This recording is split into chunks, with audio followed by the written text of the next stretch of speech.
Sir ಈಗ ನಾನು ಹೇಳಿಕೊಟ್ಟಿದ್ದೇನು ಅಂತಂದರೆ ನೀವು 100% ಕ್ಲಾರಿಟಿ ಕೊಟ್ಬಿಟ್ರಿ ನನಗೆ. ರೋಹಿತ್ ಏನಕ್ಕೆ ಬಂದಿದ್ದು, ಅವನ ಕನಸಾಗಿತ್ತು ಸಿನಿಮಾ ಹೀರೋ ಅಥವಾ ಮತ್ತೊಂದು ಏನು ಇಂಡಸ್ಟ್ರಿ ಬದುಕಬೇಕು ಬಾಳಬೇಕು ನಾನು ಅನ್ನೋದನ್ನು ತೋರಿಸ್ಬೇಕು ಅನ್ನೋದೊಂದು ಕನಸಿತ್ತು ಸಣ್ಣ ವಯಸ್ಸಿಂದ ರೋಹಿತ್ಗೆ. ಆದರೆ ರೋಹಿತ್ ಈ ಸಿನಿಮಾ ಮಾಡಬೇಕಾದ್ರೆ ಕೆಲವೊಂದು ವಿಷಯಗಳು ಬರ್ತವೆ. ಹೊಸಬರು ನಮ್ಮ ಇಂಡಸ್ಟ್ರಿಗೆ ಬರಬೇಕಾದ್ರೆ ಅಥವಾ ಬಂದಾದ ಮೇಲೆ ಬೇಕಿತ್ತ ಅವನಿಗೆ ಯಾಕೆ ಮಾಡ್ತಾ ಇದ್ದಾನೆ ಹಂಗೆ ಹಿಂಗೆ ಆ ಥರದ್ದು ಸಾಕಷ್ಟು ಟಾಪ್ಗಳು ಬರ್ತವೆ. ಇಲ್ಲೇನು ಅಂತಂದರೆ ಈ ಮೊನೊಪೊಲಿ ಅಥವಾ ಆ ಥರ ಕೆಲವೊಂದು ಇರ್ತವೆ. ಅದಕ್ಕೆ ಅಂತಲೇ ಕೆಲವು ಸೆಕ್ಟರ್ಸ್ ಆಫ್ ಜನಗಳು ಇರ್ತಾರೆ, ಹೊಸಬ್ರನ್ನ ಬೆಳವಣಿಗೆ ಬಿಡೋದಿಲ್ಲ. ಆ ಥರದ್ದು ಏನಾದ್ರು ಅನುಭವ ಆಯ್ತಾ ನಿಮಗೆ? ಆಯ್ತು, ಅದು ಸರ್ವೇ ಸಾಮಾನ್ಯ ಇರುತ್ತೆ. ಆದರೆ ನಾನೇನು ಯೋಚನೆ ಮಾಡೋಣ ಅಂತಂದರೆ, ಹೇಗೆ ಕಾಲು ಹಿಡಿಯೋರು ಅಂತ ಹೇಳ್ಬೋದು ನಾವು ಶಾರ್ಟಾಗಿ. ಎಸ್, ಕಾಲು ಹಿಡಿಯೋರು ಇದ್ದಾರೆ, ನಮ್ಮ ಮೇಲೆ ಕೆಟ್ಟವರು ಇದ್ದಾರೆ. ಸೊ ನನಗೆ ಕಾಲು ಹಿಡಿಯೋರು 100 ಜನ ಸಿಕ್ಕಿದ್ರೆ ಈ ಟೈಮಲ್ಲಿ 1000 ಜನ ನನ್ನ ಬೆನ್ನು ತಟ್ಟಿದ್ದಾರೆ. ಯು ಕ್ಯಾನ್ ಡೂ ಇಟ್, ನಿನ್ನಿಂದ ಸಾಧ್ಯ ಆಗುತ್ತೆ ಅಂತಂದೇಳಿ. ಆ್ಯಂಡ್ ಈ ಇನ್ನೊಂದೇನು, ಉತ್ತರ ಕರ್ನಾಟಕ ಕಡೆ ಬಹಳ ಪ್ರೀತಿ ಸಿಗುತ್ತೆ ನನಗೆ. ಯಾಕಂದರೆ ಅಲ್ಲಿ ಯಾಕೆ ಅಂದರೆ ಅಲ್ಲಿ ನಾನು ಆಗಲೇ ಸ್ವಲ್ಪ ನೋನ್ ಫೇಸಲ್ಲಿ ಪರಿಚಯದವನು ನಾನು. ಸೊ ಹಂಗಾಗಿ ಬೆಂಗಳೂರಲ್ಲಿ ಸ್ವಲ್ಪ ಹೊಸ ಆ ಒಂದು ಬೆನ್ನು ತಟ್ಟೋದೇನಿದೆಯಲ್ಲ ಅದ್ರ ಮುಂದೆ ಈ 100,000ಕ್ಕೆ ಡಿಫ್ರೆನ್ಸ್ ಇದೆ. ಸೊ ನಾನು 1,000 ಜೊತೆ ಹೋಗ್ತೀನಿ, ಪಾಸಿಟಿವಿಟಿಯಿಂದ ನಾನು ಮೇಲಕ್ಕೆ ಹೋಗ್ತೀನಿ ಅಷ್ಟೇ.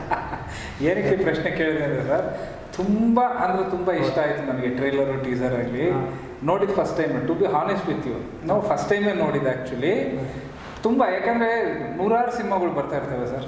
ಇದು ತುಂಬ ಇಂಟೆನ್ಸಿಟಿ, ಏನೋ ಒಂಥರ ಕಾಡ್ತಾ ಇದೆ ನನಗೆ, ಏನೋ ಮಾಡುತ್ತೆ ಇದು ಸಿನಿಮಾ ಅನ್ನೋದು. ಸೊ ಇದು ಮಾಡಬೇಕು ಅಂತಂದರೆ ಒಬ್ಬನ ಕೈಲಿ ಅಥವಾ ಇಬ್ಬರ ಕೈಲಿ ಆಗದೇ ಇರೋಂಥ ಕೆಲಸ ಇದು. ಸ್ಯಾಕ್ರಿಫೈಸಸ್ ಅನ್ನೋದು ತುಂಬ ಇರ್ತದೆ. ಹೌದು. ಸೊ ನೀವು ಕಂಡಂಥ ರಕ್ತಾಕ್ಷದ ಬಗ್ಗೆ ಹೇಳೋದಾದರೆ, ನಿಮ್ಮ ತಂಡದ ಬಗ್ಗೆ. ನಮ್ಮ ತಂಡ ಒಂದು ಒಳ್ಳೆಯ ತಂಡ. ನನಗೆ ಐ ಆಮ್ ವೆರಿ ಬ್ಲೆಸ್ಡ್. ಯಾಕಂದರೆ ನಾನು ಫೇಸ್ ಆಫ್ ದ ಟೀಮ್ ಅಷ್ಟೇ.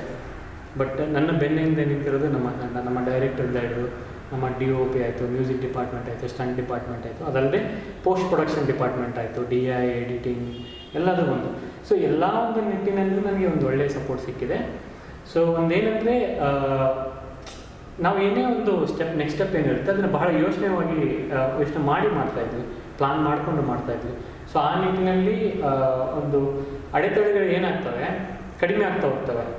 ಅಡೆತಡೆಗಳು ಎಲ್ಲ ಕಡೆ ಇದ್ದಿದೆ, ಕಡಿಮೆ ಆಗ್ತವೆ. ಇನ್ನೊಂದೇನೆಂದರೆ, ಬಹಳಷ್ಟು ಎಕ್ಸ್ಪೀರಿಯನ್ಸ್ ಇರೋ ಜನರ ಜೊತೆ ನಾನು ಮಾತಾಡ್ತೀನಿ. ಈಗ ನೀವು ಸಿನಿಮಾ ಎಕ್ಸ್ಪೀರಿಯನ್ಸ್ ಇದೆಯಾ, ಇವತ್ತು ನಿಮ್ಮ ನಂಬರ್ ಸಿಗ್ತಾ ನಾನು ನಿಮಗೆ ಕಾಲ್ ಮಾಡ್ತೀನಿ, ನಾನು ಇಂಜರಿ ಎಲ್ಲ ನಿಮ್ಗೆ ಮಾತಾಡ್ತೀನಿ. ಯಾಕಂದರೆ ನಾನೇನು ಅನ್ಕೋತೀನಿ ಅಂದರೆ, ನನಗೆ ಕಲಿಯೋಕ್ಕಿಂತ ಬಹಳ ಇದೆ, ನಾನು ಎಲ್ಲರಿಂದಲೂ ಕಲಿತೀನಿ. ಅದೇ ನನಗೆ ಇಲ್ಲಿ ತನಕ ಕೈ ಕರ್ಕೊಂಡ್ಬಂದಿದೆ. ಸೊ ಹಂಗೆ ನನ್ನ ಚಿತ್ರತಂಡದ ಈವನ್ ಅಸಿಸ್ಟೆಂಟ್ ಡೈರೆಕ್ಟರ್ಸಿಂದ ನಾನು ಕಲ್ತಿದ್ದೀನಿ. ಅವರು ಕೆಲವೊಂದು ವಿಷಯಗಳನ್ನ ಹೇಳ್ಕೊಟ್ಟಿದ್ದಾರೆ, DOPಗಳು ಕೆಲವೊಂದು ವಿಷಯ ಕಲಿಸಿದ್ದಾರೆ. ಸೊ ಪೋಸ್ಟ್ ಪ್ರೊಡಕ್ಷನ್ ಮಾಡುವಾಗ ಅವರು ಭಾಳಷ್ಟು ನಾಲೆಜ್ ಕೊಟ್ಟಿದ್ದಾರೆ.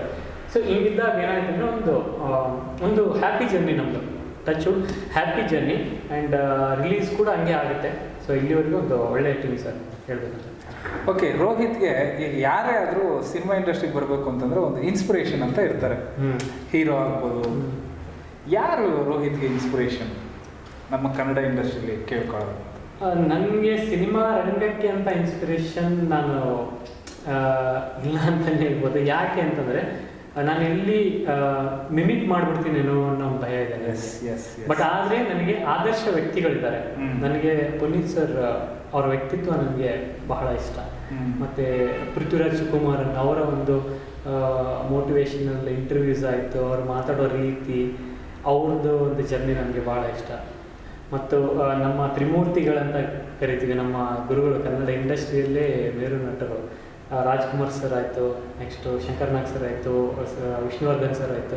ಆ ಮೂವೀಸ್ನೆಲ್ಲ ಬಹಳ ನೋಡ್ತಾ ಇರ್ತೀವಿ. ಸೊ ಅಲ್ಲಿಂದ ಒಂದು ದೊಡ್ಡ ಮೋಟಿವೇಶನ್ ಸಿಗುತ್ತೆ. ರಿಯಲ್ ಲೈಫ್ಗೂ ಡಿಜಿಟಲ್ ಮೂವೀಸ್ಗೂ ಏನು ಅಜಗಜಾಂತರ ವ್ಯತ್ಯಾಸ ಇದೆ ಅಂತ, ಅವ್ರು ಎಷ್ಟು ಪರ್ಫೆಕ್ಷನ್ ಇರ್ತದೆ ಅದನ್ನು ನಾವು ತೊಗೊಂಬರ್ಬೇಕನ್ನೋದು ಈ ಟೈಪ್ದು ಮೋಟಿವೇಶನ್, ಇನ್ಸ್ಪಿರೇಷನ್ ಇದೆ. ಓಕೆ, ಈಗ ಇಷ್ಟ ಆಯಿತು ಅಂತಂದರೆ ರಕ್ತಾಕ್ಷ ಬಗ್ಗೆ ಕೇಳೋದಾದರೆ, ಈಗ ಸಾಮಾನ್ಯವಾಗಿ ಶುಕ್ರವಾರ ಅಂತ ಬಂತು ಅಂತಂದರೆ ರಕ್ತಾಕ್ಷ ಸಿನಿಮಾ ರಿಲೀಸ್ ಆಗಿದೆಯಪ್ಪ ಅಂತ ಒಂದು 4 ಜನ ಮಾತಾಡ್ಕೊಂಡಾಗ ಏನು ನೋಡಬೇಕು ಆ ಸಿನಿಮಾ, ಯಾಕೆ ನೋಡಬೇಕು ಅಂತ ಒಂದು ಪ್ರಶ್ನೆ ಉದ್ಭವ ಆದಾಗ ರೋಹಿತ್ ಅವರು ಏನು ಹೇಳ್ತಾರೆ ನಮ್ಮ ವೀಕ್ಷಕರಿಗೆ, ಯಾಕೆ ನೋಡಬೇಕು ರಕ್ತಾಕ್ಷ ಅಂತ ಕೇಳಿದಾಗ? ರಕ್ತಾಕ್ಷ ಒಂದು ಥ್ರಿಲ್ಲರ್ ಮೂವಿ. ಸೊ ಇದನ್ನು ನಾವು ಏನಂತ ಹೇಳಿದ್ವಿ ಅಂತಂದರೆ, ನಾನು ಹೇಳಿದಾಗ ಇದೊಂದು fast paced thriller movie.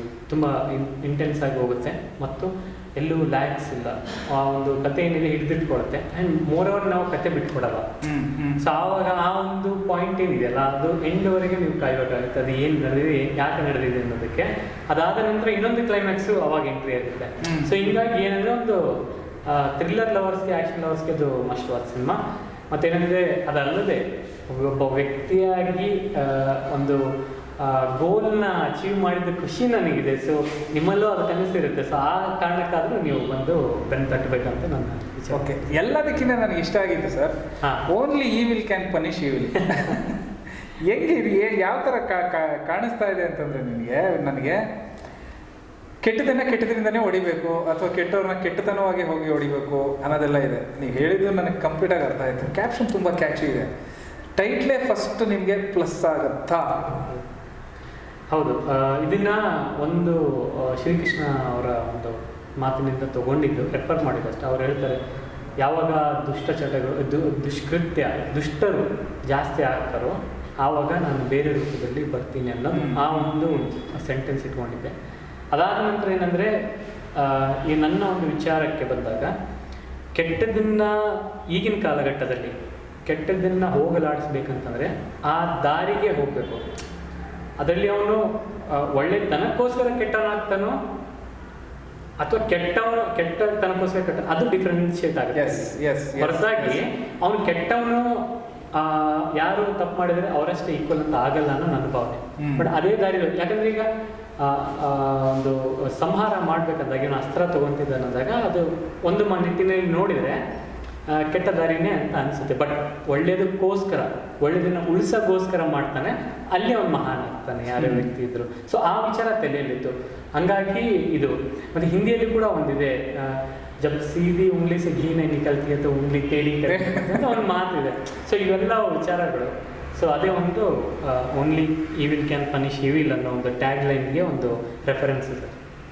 Okay sir, Rohit ಅವ್ರಿಗೆ ಮೇಜರ್ ಆಗಿ ಒಂದು ಪ್ಲಸ್ ಟೈಟ್ಲು ಒಂದು ಸಖತ್ ಬೇಗ ರಿಜಿಸ್ಟರ್ ಆಗುತ್ತೆ, ಕ್ಯಾಚಿ ಇದೆ. ಓಕೆ, ಅದೊಂದಾಯಿತು ಅಂತಂದರೆ ಈ ಉತ್ತರ ಕರ್ನಾಟಕ ಸೈಡು ಈ ಆ್ಯಕ್ಷನ್ ಪ್ಯಾಕ್ಡು ಸಿನಿಮಾಗಳು ಜಾಸ್ತಿ ನೋಡ್ತಾರೆ ಅಥವಾ ಎಂಕರೇಜ್ ಮಾಡ್ತಾರೆ. ಅದರಲ್ಲೂ ತಾವು ಲೋಕಲ್ ಆಗಿರೋದ್ರಿಂದ ಈ ಉತ್ತರ ಕರ್ನಾಟಕ ಸೈಡು ನಿಮಗೆ ಸಖತ್ ಈಸಿಯಾಗಿ ಥಿಯೇಟರ್ಸ್ ಆಗಲಿ ಜನ ಆಗಲಿ ನುಗ್ಗುವಂಥ ಅವಕಾಶಗಳು ಜಾಸ್ತಿ ಇರ್ತವೆ ಅಂತ ಅನ್ನಿಸ್ತಾ ಇದೆ. ನೀವು ಹೇಳಿದಂಗೆ ಆಗಲಿ ಸರ್. ಎಸ್, ನನ್ನಲ್ಲಿ ಮತ್ತು ಸ್ವಲ್ಪ ಮುಖ ಪರಿಚಯ ಇದೆ, ಬಹಳಷ್ಟು ಬೆಂಬಲ ಕೂಡ ಸಿಗ್ತಾ ಇದೆ. ನಮ್ಮ ಪ್ರಮೋಷನ್ ವೀಡಿಯೋಸ್ ನೋಡಿದರೆ ಗೊತ್ತಾಗತ್ತಾಗಲಿ ಬಹಳಷ್ಟು ಬೆಂಬಲ ಸಿಗ್ತಾ ಇದೆ. ಬಟ್ ನಾನು ರಿಸಲ್ಟ್ ಬಗ್ಗೆ ನಾನು ನನ್ನ ತಲೆ ಕೆಡಿಸ್ಕೊಳ್ಳಲ್ಲ. ಯಾಕಂದರೆ ಪಾಸಿಟಿವ್ ನೆಗೆಟಿವ್ ಇದ್ದಿದ್ದೆ ಲೈಫಲ್ಲಿ.